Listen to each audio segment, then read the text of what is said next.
Yeah, last night, great game. It was touch and go there a few times. Special assistant to the Flames general manager. Are you a special assistant? Yes, I'm still special. Are you still special? Craig Yes. Conroy in the house. This is your second visit this season. You came in at the beginning. You guys were on a bit of a hot start, and now a veritable streak. Yeah, 3 games. I mean, it's fun. The team's been playing hard, and finally they're getting rewarded. I mean, it was tough some nights where they were working, and you know, just not getting any goals. So to see him score last night in Brody's wraparound, that was pretty fun. The building was electric, so I think the fans really enjoyed it. Well, and the scoring drought, I mean, that had to be such a relief for that to end. When you kind of sit back and look, you look at the hot start, you look at things when things began to cool off, and then, you know, this streak sort of starting. Can you identify what kind of makes the difference? You know, I mean, I think it does go in streaks. That's the way the season is. Right. And then you see the confidence. I mean, when I go down now to the locker room, the music's playing, they're having fun. You know, when we weren't scoring any goals, I mean, it was fairly quiet and not a lot of fun down there. I mean, guys were taking it hard because they worked so hard and it wouldn't get rewarded. So, I mean, it's just a confidence thing. I mean, guys started feeling good. We're shooting pucks. We're going hard to the net. The power play's working. You know, and it just, I think it's a whole mental thing. I mean, as much as it's physical, it's mental. Has the consistency sort of been in the work ethic? Has that kind of You know, been the one through thing, line? yeah, through the whole thing, they've worked hard. Yeah. I mean, I can never say there's not too many nights where I'm like, well, there's a couple where I thought, oh, they weren't very good. They just didn't look like they had their legs. But for the most part, they've worked hard, and they work hard in practice, and they come, and so that's all you can ask. Well, tell me about that mental game, because we were talking during the break about sort of the mental toughness, the thick skin you need to have in this game. How do you get over that hump and not let it just get inside? Well, I mean, I think it's harder maybe for younger guys because, you know, coaches are hard. I mean, they expect a lot, and, you know, you just have to listen and then go perform. You can't let it bother you. You just have to, you know, if you're getting yelled at, we've all been yelled at, that's what coaches do because, you know, they get frustrated too when things aren't going well. So, you know, you kind of take everything and listen and just try to do your best. And then that's all you can do. You know, when you line up against that guy across from you, if it's Jonathan Toews, then you want to be better than Jonathan Toews. So that's, you know, everybody's just got to do their job.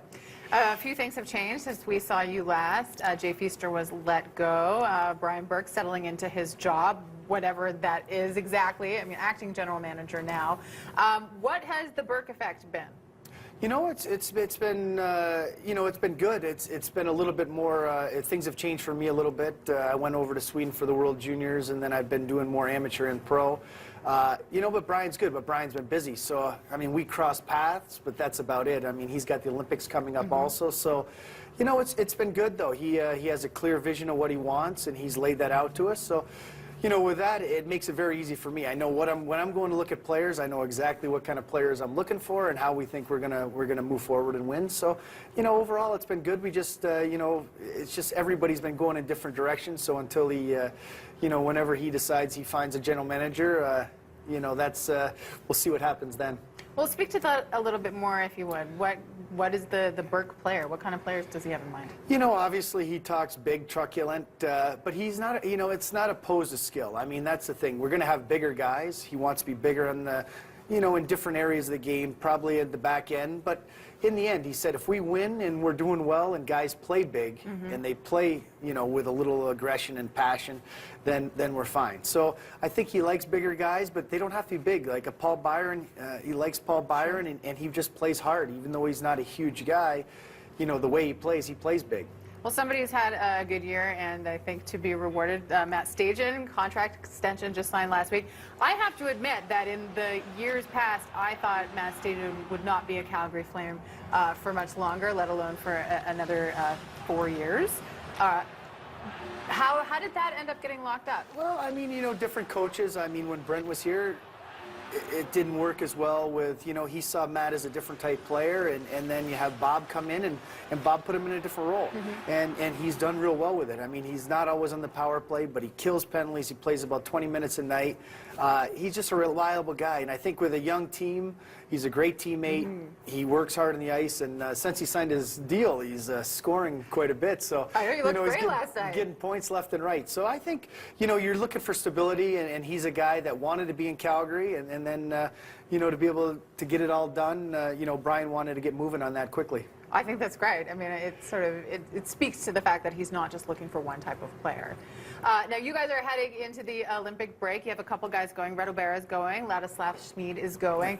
What do you think about a break of this length for the guys at this point? You know, I think it's always nice. It's refreshing. I mean, I think I'd never minded a long break in the middle because it is a long season, bumps and bruises. So if you get a week or a week and a half off, you're like, oh, you feel so much better coming back to make the push down the playoffs. So, I mean, I think it's good. I think for teams that have 5 or 6, 7 guys going to the Olympics.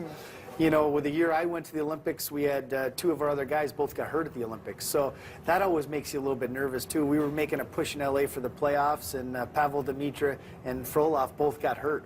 So, I mean, for those teams that are right there and they have 8 or 9 guys, they got to be a little nervous going into it. But the Olympics are great. I mean, I wouldn't, you always want to play in the Olympics. Do you have any Olympic bets on the line right now, by the way? Oh, I always have to everything. Some Canadians razzing you. I had World Junior bets. I'm not winning many right now. So I have a World Junior, and then now I'm going to have some Olympic ones. Well, I wish you all the best. I'll see you when your team comes back with a silver medal. The Flames, by the way, taking on San Jose tomorrow night at the Saddle Dome. It's at 7 o'clock. We want to send you to the game. All you have to do, head to breakfasttelevision.ca/dailyprizing to enter. If you can't make it, by the way, catch all the action you need on Sportsnet West. And Craig, it's really nice to see you. I know you're traveling so much, but come back and see us anytime. Okay, as long as I'm coming, we're always winning. So hopefully I come back lots. That's it. We hope to be your good luck charm. Dave?